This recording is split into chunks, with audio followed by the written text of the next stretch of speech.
Thanks for coming. First agenda item is the review and approval of the previous month's meeting minutes. Can I have a motion to approve, please? I'll give a motion to approve. How about that? How about a second? Just so you know, perfect. Thank you very much. So the previous meeting's agenda items are approved. As always now, hi, Dustin, see you joining. Awesome that you're here. Hello. Good evening. Hi, Chris. Nice to see you. Thanks for joining us.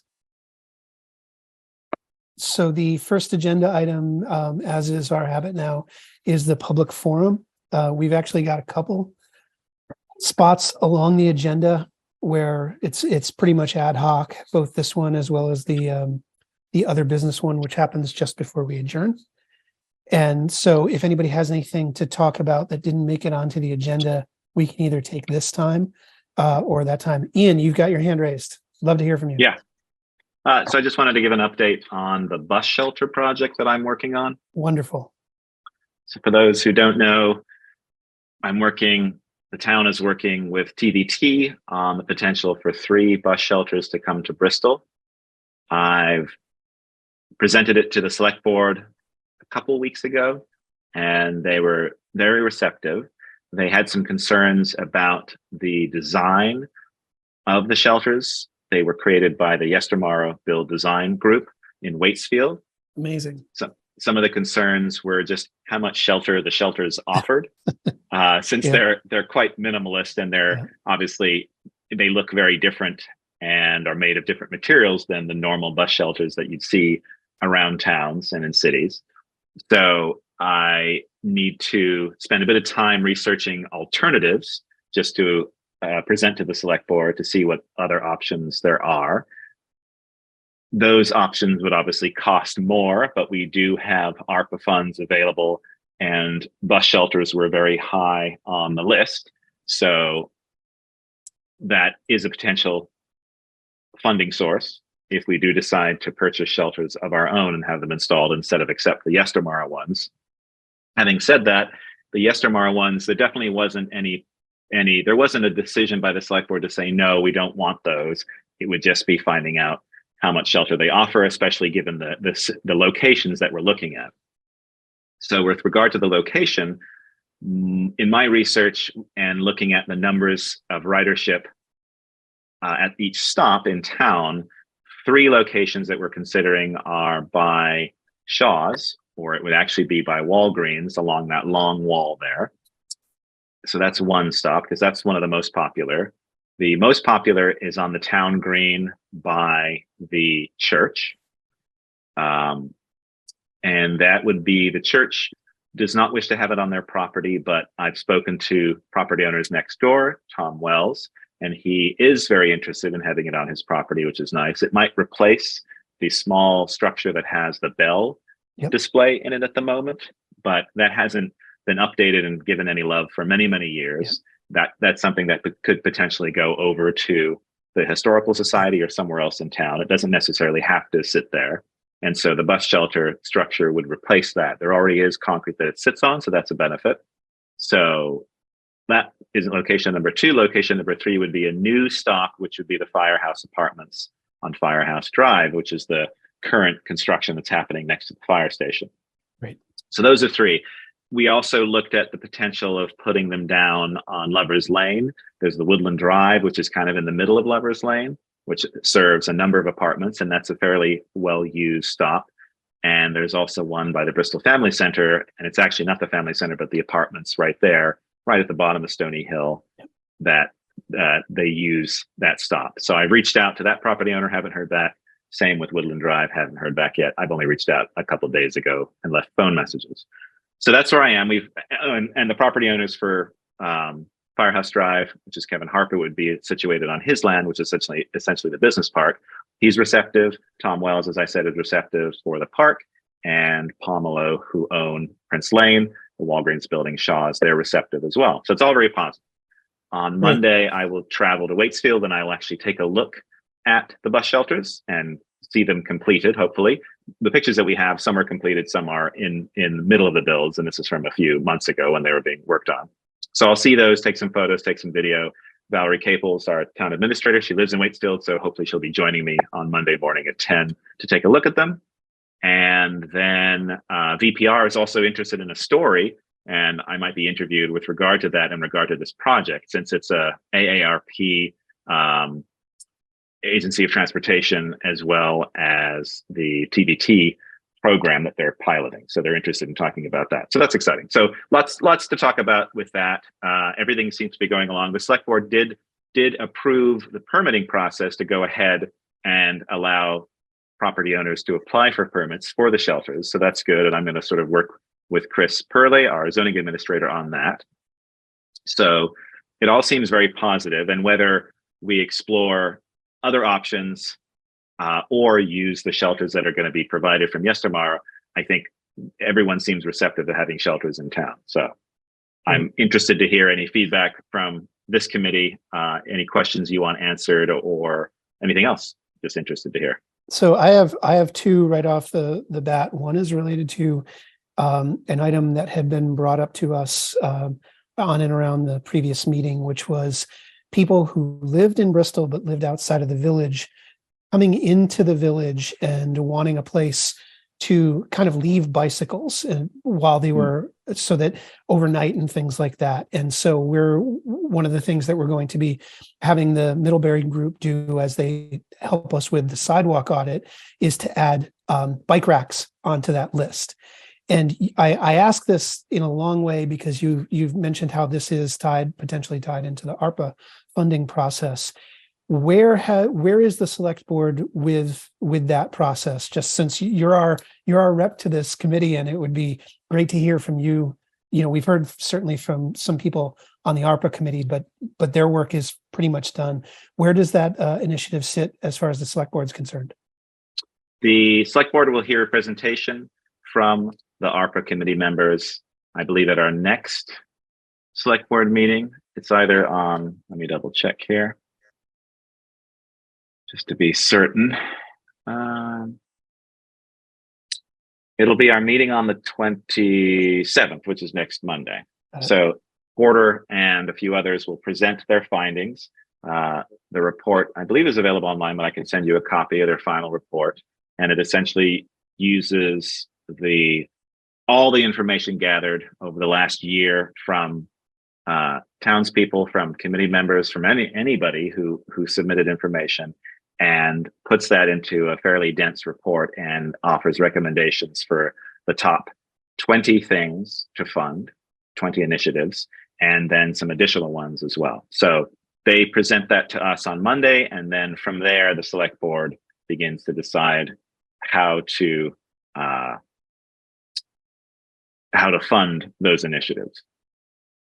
Got it. And I think part of that, from my understanding, listening and taking part in a couple of the ARPA meetings, I don't think there'll be a dollar amount attached. Some groups, organizations presented a dollar amount to the ARPA committee for their request. Others didn't.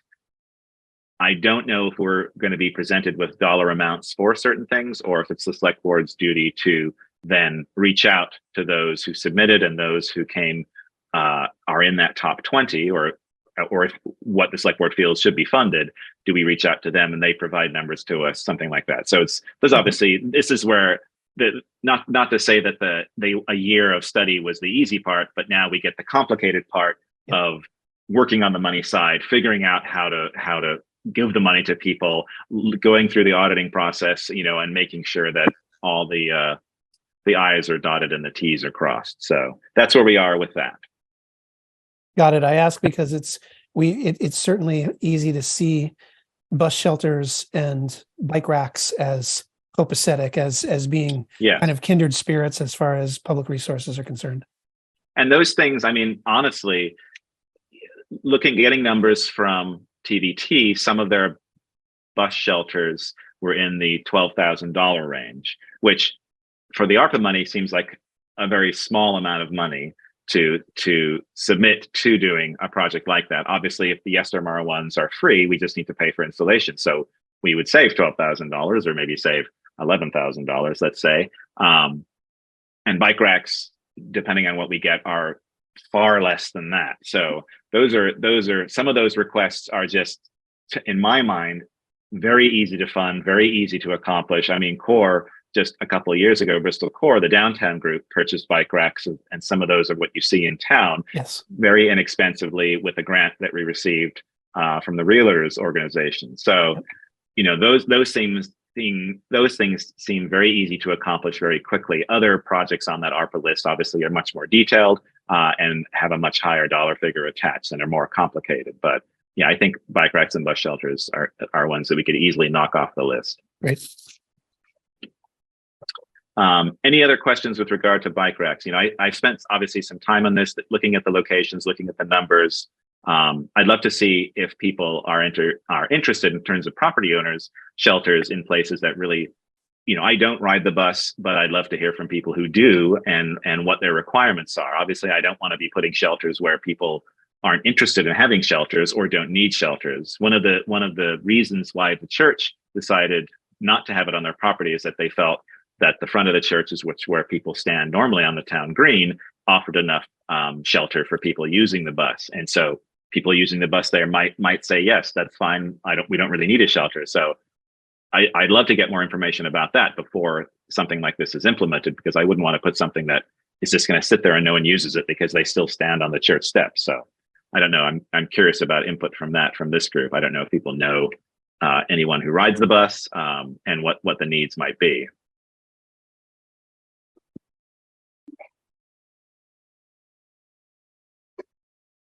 I know a lot of I think does the bus sometimes pick up like students and people like by the what was the old bus barn at Mount Abe on Airport? Yes, they do have a stop over there. I was curious about ridership for that. I wasn't sure. I have numbers, and it's a fairly decent ridership number, but I'm curious who is using it there.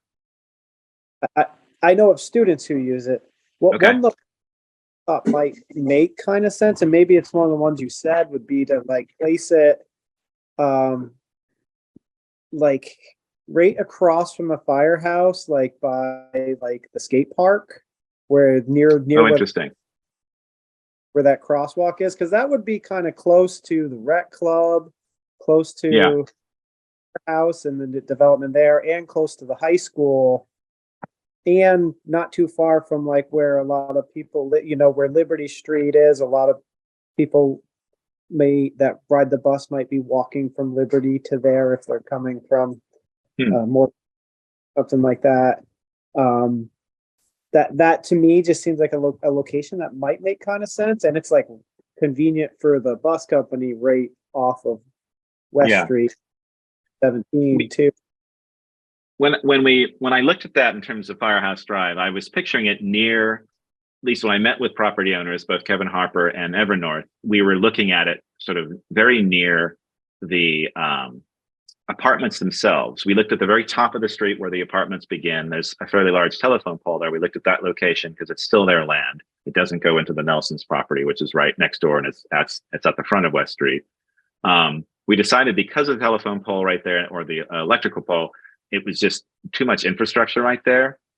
There's also, with complications, given the amount of investors for the Evernorth project, we would have to get permission from every single one of them to put the bus shelter in. So I was led to believe in conversations that it's definitely a path they can go down, but it's a more complicated one. Then as we started to walk the land, we looked at just past the fire station and essentially, or just past the firehouse apartments, and it's right where the new path is for the Bristol Trail Network. Essentially, it's around there. That goes on to Kevin Harper and David Blittersdorf's land, so it's an easier process to get it approved. We also felt that it was near apartment buildings, so people could walk down, stand in the shelter. It was also near the facility and the buildings that are being built there. The new one just started for David's company, All Earth Renewables, so people working at that could then walk right across the street and have the shelter there. We did not consider sort of at the top. We would need to have it be probably on the town land, which is the fire station land. It would need to be there across the road. There isn't sidewalk there, unfortunately. It's on the other side. And I don't think there's enough room on that side with the sidewalk because the Nelson's property butts up against that. So, but I can definitely look at that again, because I do think it's a visible thing. It's where the bus can pull in. The bus would have to still go down that road to turn around to come back if it's picking up people or whatever. But it does offer you more proximity to the rec park, the skate park, and other areas too. So that is a good suggestion. I rode the 116 for 3 or 4 years, both to and from Bristol. I would assume that ridership has changed a bit since COVID, but we picked that up in front of the bank that's across the street from, the town green. And on any given day, there were 3, 4, or 5 people waiting for it. What I don't know, in addition to what ridership looks like for the 116 anymore, is how many other, I don't know if the Tri-Town bus actually stops there. I know it does the loop into Right. Prince Lane and then goes around the park and things like that. But I know Yeah, that Tri-Town's different. So, Oh, that's right, but I have numbers for the 116 one as well, Got it. and they're definitely, they're not huge, but they're there. They're I did look at that because I knew there was a stop there, but I didn't know that it was two different. It was the Tri-Town versus the 116. I did look in front of Community Bank. There's not a tremendous amount of room there, No. but obviously, I'm happy to explore putting in shelters where they're needed. If people are standing there in the rain and they're wishing there was a shelter there, and it happens, week in, week out, then let's explore that potential. And maybe there's if we like the Yestermorrow shelters, maybe there's potential for them to build more down the line. I think, obviously we don't want to be greedy in this. We're sort of, 3 were offered, and so I'm trying to find 3 locations that we can use. Just because we have this opportunity, but I guess we'll see what happens. The other location that I'm thinking of, Ian, would be possibly at Bristol Works. Yep. Yep. That's one of their newest locations. It definitely has lower numbers than the other locations that I've talked about, but I did think of that too, just because of the amount of people that use that space. And I think that will grow because it is a fairly new location. I see probably ridership will increase every year as new people work there and use that service. Yeah. Because we could also, if we are concerned about some of those locations and the design of the Yestermorrow buildings, we could pick locations that we felt were suitable for those buildings and potentially then fund 2 or 3 new units that were maybe prefabricated that are a good solid structure that would help in terms of wind and rain and things like that. We could maybe fund that with ARPA money, since that is under the purview and is one of the selections. And then we'd have the opportunity of taking advantage of the Yestermorrow ones, as well as using a little bit of the ARPA money to fund and potentially get 5 or 6 shelters in town where they're really needed. So we can see.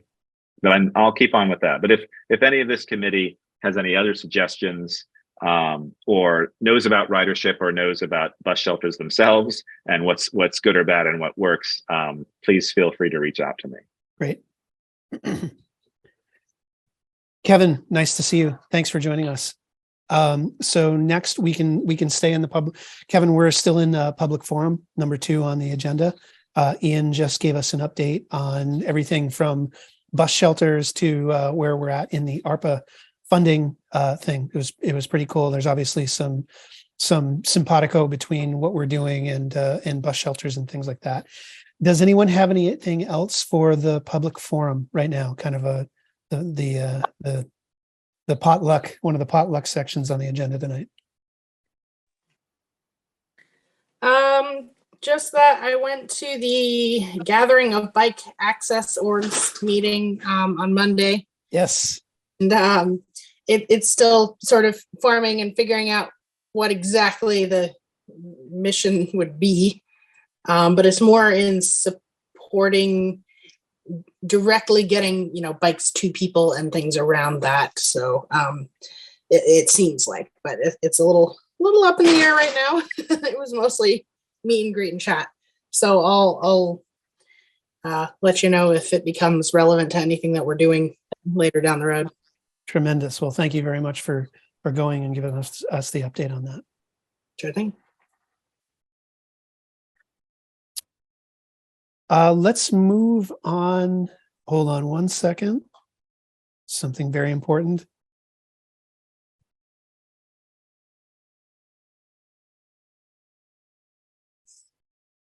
Sorry, bedtime. So let's move on then to the next agenda item, which is the infrastructure audit. As some of you have probably been copied, there's a group. Let me actually, before I misspeak by trying to paraphrase what's happening, let me just pull up this thing. So in a nutshell, there's a group that's adjacent to any number of other things that are happening. One of them is a group called, let me just get the term right, the Addison County Regional Planning Commission, and they've got a variety of initiatives going on that they are. I should just read this. Some of the listed segments, they're looking to do an audit of sidewalks and infrastructure, pedestrian and bicycling infrastructure in the area. I'll just read from one of the emails. As it happens, and this is from a woman named Madison Shropshire, who works with that agency. As it happens, I'm working with a group of Middlebury College students on a semester-long project around bike and pedestrian infrastructure and health equity. We're looking for an opportunity for them to get in the field, and a sidewalk inventory is one of the options we have discussed. The goal would be to give them some experience, provide them with a map and data on all sidewalks in town, and potentially have a conversation about additional bike ped needs beyond sidewalks in the community. So one of the things that I threw out in addition to that would be, and this is something that is, again, an outgrowth of the conversation that we got into in the last meeting, was have them, as they're doing the sidewalk inventory for us, have them also do an audit or an inventory of all the bike racks in town, inclusive of obviously the schools, the rec club, and other places like that, both public and private. And obviously, I think one of the things that we'd like to see come from that is in that audit, not just a total number of bike racks in and around town, but also a good summary of where those things are and the types of kind of how many slices of the pie we can divvy them up into, from bike racks that are on public property, schools and things like that, bikes that are on private property, bike racks that are on, say, things like the rec club and things like that, so that we can look at those things. Are there glaring places where we feel like we need them? Are there places where we feel like we might need more of them, per what we heard at the last meeting, and additionally, is there some suggestion we can make, and hopefully we can do this rather quickly per what Ian said and where we're at as a town with the ARPA funding thing. Is there something else beyond just bike racks that might be a part of that? One of the people that was speaking on behalf of the needs of out of the village district needs was, is there a safe place to lock up a bike? Is there a weatherproof place to lock up a bike? And off the top of my head, I mean, we certainly don't have anything like the bike lockers that they have in downtown Burlington. Ian, thank you very much for dropping in. Always a pleasure. But it was one of these things that I think once we know the lay of the land, it would be good to know, okay, are there places, a couple places like the rec fields and things like that, where we can work with those groups to potentially think about more bike storage infrastructure. So we're getting things rolling with that group. I'll have to check my email and see if I've gotten any updates on that, but it seems like it's going to be a nice complement to some of the things we've been doing. I guess as an extension of that, it makes sense to talk about, we can probably roll into the next subject, which is the quarterly initiatives. We didn't have much traction on this last month. We were a little bit short-staffed, as it were, as far as attendance was concerned. But I wanted people to give a little bit more thought to what we wanted to put in front of the select board. Now, before I roll into that, it's important to note that just after our last meeting, I sent a formal request to the town clerk and to Valerie to get us on the agenda for a select board meeting. And as of today, I have not heard back. So I'm going to ping them again and ask so that we can get in front of them and put the Pine Street plan as well as our mission statement in front of them, just so that they can consider it, approve it, give us comments on it and the like. But I did that. I checked my email. I did that on the 23rd of February and still haven't heard anything back. So I don't want to get ahead of ourselves. We're still trying to get the Pine Street thing in front of the select board, but I do want to think about what other things we want to put in front of them next, whether it's suggestions for something to do on Mountain Street, whether it's suggestions on something to do with North Street, or whether it's formal suggestions for where we would put the next assisted crosswalks. That's actually something that a few people have brought up to me outside of the meeting in the last couple of weeks, actually. Comments and questions on any of that?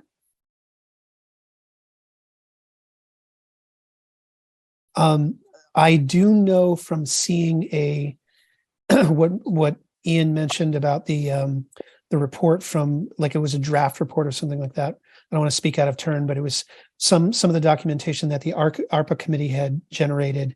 I do know that some group within that they had either heard from or otherwise had thrown on and asked to do some kind of a Pine Street traffic calming initiative.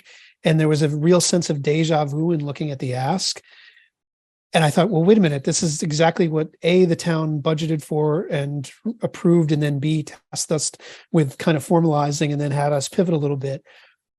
The thing that told me it had nothing to do with it was being done in some kind of a bubble is, I believe the ask was for like $20,000 or $60,000 or something like that. And I know that the town had originally budgeted something like $4,000 or $7,000 for the painting. So I'll try to dig into that a little bit more. But when I asked one of the ARPA committee members about the process for that, they said, oh no, the ARPA committee is handing forward these things as recommendations, and the select board, which thankfully Ian is a member of and is well aware of things like Pine Street, they will take that advice at their discretion. They will make decisions, they're not going to just rubber stamp the advice of the ARPA committee. They're going to take it and process it and then come back with what they're going to actually do with it. So that put me at ease that suddenly there was going to be some parallel project that would be basically exactly what we had spent the last year trying to move forward with. Ian, can you just remind me what did we, as far as the Pine Street project, what did we decide that we're asking to be done? Is it the striping or the stop signs, or is it both? So great night. That's great to recenter our table, Dustin. Thank you for asking that. So as we all know, that the Pine Street traffic calming had originally started out as that line painting exercise, which we went and did research on how wide the things should be. We had generated a recommendation for the dimensions of those lines and things like that. And right before we were about to present that, the select board came back to us and said, hey, we were giving this some thought. That might be too much too soon. Could you come back with some kind of an interim step? Which was the stop signs. And so we've got, and I'll send you the link after the meeting to the formal presentation where we netted out. We had originally we were going to shoot for the moon and put stop signs at every single intersection on Pine Street, figuring we might as well ask for them all and have them chip it down. We reduced the number of that, and I'll recirculate the deck after the meeting. Okay, thank you. You're welcome. Thanks for asking. That's actually it's good to remind everybody, not just the history, which we all know, but where we actually landed. It's my fault for not being there for it. It's been a long time, man. It's months and months and months. So any other questions or comments on initiatives? Again, I just rattled off the top of my head 3 or 4 that we had been batting around. It would be great if at the next meeting we could hone in on 1 or 2 of them, and then we've done so much kind of informal work around those things that I feel like we could present them to the select board in relatively short order after just coming to consensus on which ones we wanted to put in front of them. And of course, again, and if you have your own, by all means, I think we should be also considering things that are just coming up as the months go by. Right. Next, if nobody has anything else on quarterly initiatives, we're on to other business. I have one other item of other business, but I want to let everybody else talk before I jump into it.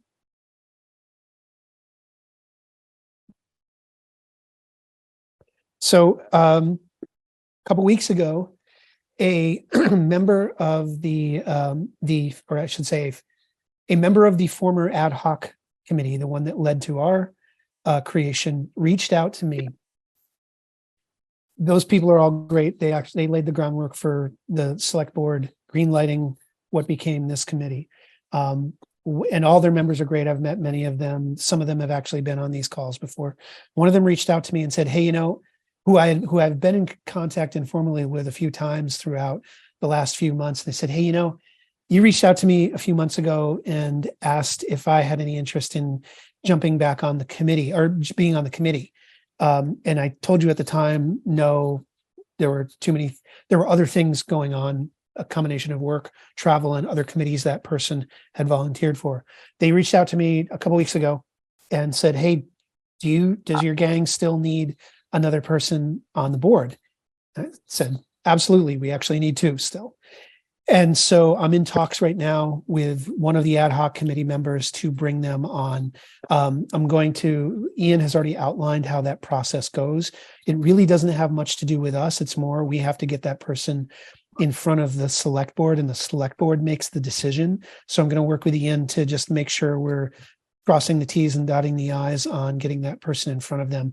But they should actually be ready in a position based on their other volunteer work to potentially join us for our next meeting for next month.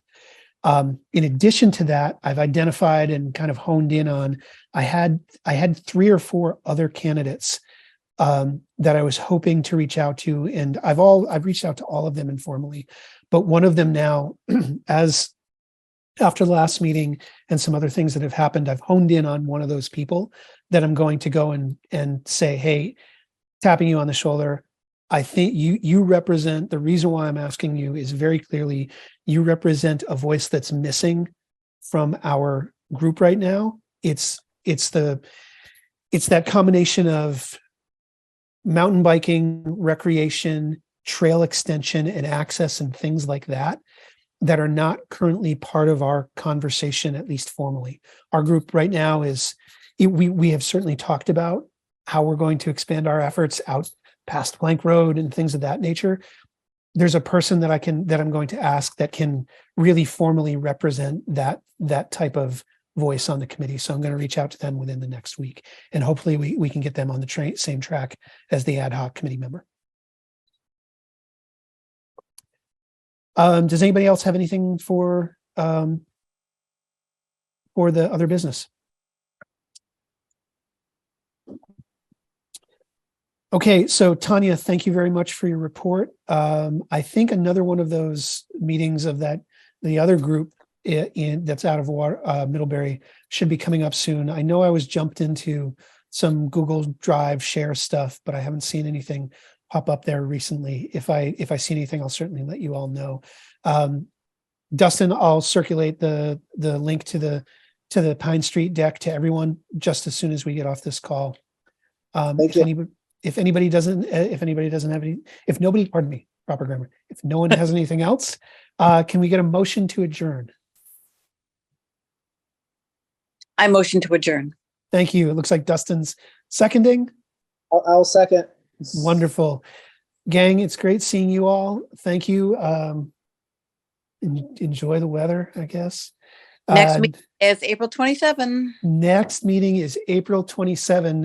Note that is an odd month. This is our first it's not the 5th Thursday, but it's a deep Thursday. So thanks, Marianne, for bringing that up. It's the first deep fourth Thursday that we've had in a long time. They don't come up very often. And oddly, thanks to February being a 28-day month, we had 2 meetings in a row that happened on the 23rd.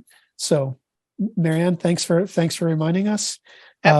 Everybody, thank you again for joining. Gang from NEAT, thanks again. And see you on email. Thank you. Bye. Bye, everyone. Bye-bye.